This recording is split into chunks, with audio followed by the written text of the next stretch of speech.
Isayas, Kabanatang 59. Narito, ang kamay ng Panginoon ay hindi umiksi, na di makapagliligtas, ni hindi man mahina ang kanyang pakinig, na di makarinig, kundi pinapaghiwalay ng inyong mga kasamaan kayo at ang inyong Diyos, at ang inyong mga kasalanan ay siyang nagpakubli ng kanyang muka sa inyo, upang siya'y huwag makinig.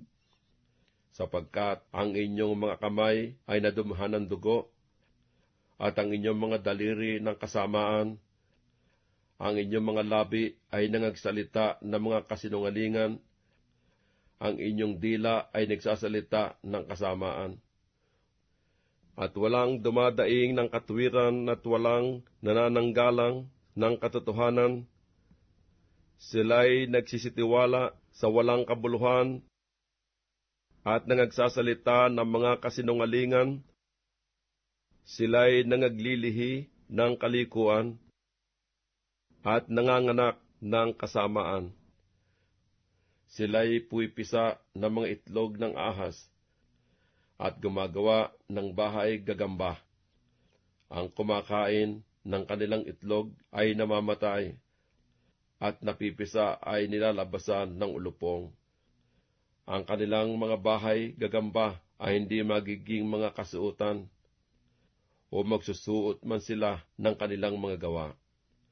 Ang kanilang mga gawa ay mga gawa ng kasamaan, at ang kilos ng karahasan ay nasa kanilang mga kamay. Tinatakbo ng kanilang mga paa ang kasamaan, at sila'y nangagmamadaling magbubo ng walang salang dugo. Ang kanilang mga pag-iisip ay mga pag-iisip ng kasamaan. Kawakasan at kagibaan ay nasa kanilang mga landas. Ang daan ng kapayapaan ay hindi nila nalalaman, at walang kahatulan sa kanilang mga lakad. Sila'y nagsigawa para sa kanila ng mga likong landas. Sino mang lumalakad doon ay hindi nakakaalam ng kapayapaan. Kaya't ang kahatulan ay malayo sa amin, o umabot man sa amin ang katwiran. Kami nagsisihanap ng liwanag.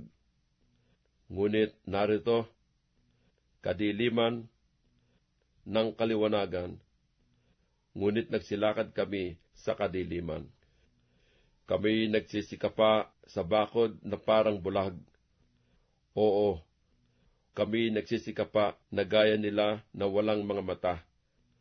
Kami nangatitisod sa katanghaliang tapat na gaya sa gabi. Sa gitna ng mga malakas, kami parang mga patay. Kaming lahat ay nagsisiungol na parang mga oso, at lubhang dumadaing na parang mga kalapate.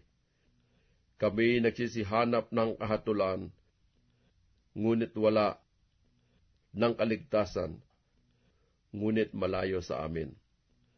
Sapagkat ang aming mga pagsalangsang ay dumami sa harap mo, at ang aming mga kasalanan ay nagpapatutuo laban sa amin. Sapagkat ang aming mga pagsalangsang ay sumasa amin, at tungkol sa aming mga kasamaan ay nababatid namin. Pagsalangsang at pagsisinungaling sa Panginoon at sa pagtigil ng pagsunod sa aming Diyos, sa pagsasalita ng pagpighati at panghihimagsik, sa pag-aakala at paghango sa puso ng mga salitang kasinungalingan. At ang kahatulan ay tumatalikod, at ang katwiran ay tumatayo sa malayo, sapagkat ang katotohanan ay nahulog sa lansangan, at ang karampatan ay hindi makapasok. Oo, ang katotohanan ay nagkukulang, at siyang humihiwalay sa kasamaan ay nagiging sa kaniyang sarili na huli. At nakita ng Panginoon, at isinama ng kanyang loob na walang kahatulan. At kaniyang nakita na walang tao, at namangha na walang tagapamagitan. Kaya't ang kaniyang sariling bisig ay nagdala ng kaligtasan sa kaniya, at ang kanyang katuwiran ay umalalay sa kanya. At siya'y nagsuot ng katuwiran na wari sa piyaw, at ng turbante ng kaligtasan sa kanyang ulo, at siya'y nagsuot ng mga bihisan ng pagiganti na pinakadamit, at nagbihis ng sikap na wari balabal.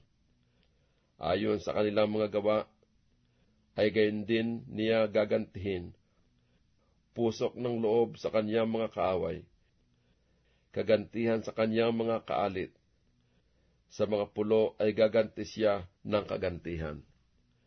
Sa gayoy, katatakutan nila ang pangalan ng Panginoon mula sa kalunuran, at ang kanyang kaluwalhatian ay mula sa sikatan ng araw, sapagkat siya'y darating na parang bugso ng tubig na pinayaon ng hinga ng Panginoon. At isang manunubos ay paroroon sa Sion, at sa kanila na nanganghihiwalay sa Jacob ng pagsalansang, sabi ng Panginoon. At tungkol sa akin, ito ang aking tipan sa kanila, sabi ng Panginoon, ang aking espiritu na nasa iyo, at ang aking mga salita na inilagay ko sa iyong bibig, hindi ihihiwalay sa iyong bibig, o sa bibig man ng iyong lahi, o sa bibig man ng angkan ng iyong lahi, sabi ng Panginoon, mula ngayon at magpakailanpaman.